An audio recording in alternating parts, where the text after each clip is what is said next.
আসসালামু আলাইকুম রহমতুল্লাহি ওবরকাতুহ। আশা করি সকলেই ভালো আছেন আলহামদুলিল্লাহ। আপনাদের দোয়া ভালোবাসায় আমিও ভালো আছি আলহামদুলিল্লাহ। তো বিশেষ করে আমরা মাদ্রাসায় যারা চাকরি করি তো বেশিরভাগ শিক্ষকদের বেতনটাই কম হয়ে থাকে। তো দেখা গেছে মাদ্রাসায় চাকরি করলে পাশাপাশি আর কিছু করার সময় সুযোগও থাকে না, ইচ্ছাও থাকে না। সবকিছু মিলিয়ে আসলে প্রতিষ্ঠান কর্তৃপক্ষ আমাদেরকে সেই সুযোগটাও দেয় না। তো যার কারণে দেখা গেছে আমরা আমাদের লাভটা, আমাদের পুঁজিটা অনেক কম হয়ে থাকে। তো আসলে আমি মাদ্রাসায় যে চাকরি করতেছি তো চিন্তা করলাম কি করব? পরে চিন্তা ভাবনা করলাম যে মাদ্রাসার ছাত্রদের তো বিস্কিট এগুলো তো ওদের খেতে হয়।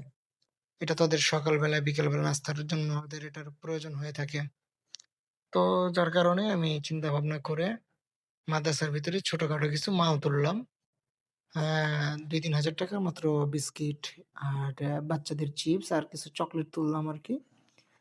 তো এগুলো আরকি আমি কম দামে তোলার চেষ্টা করি আরকি। তো আমি পাইকারদের কাছ থেকে নিছি। নিয়ে আরকি ছোটখাটোভাবে আরকি একটা ব্যবসা শুরু করছি বলতে পারেন মাদ্রাসার ভিতরে। তো ছাত্ররা আমার কাছ থেকে বাকি নেয় যে এই খাতার ভিতরে আমি বাকির হিসাবটা লিখে রেখে দেই। তো ছাত্রদের গার্ডিয়ান আসলে তখন আবার আমাকে টাকাটা দিয়ে দেয়। তো দোয়া করবেন যাতে ব্যবসায় লাভবান হতে পারি। আসসালামু আলাইকুম।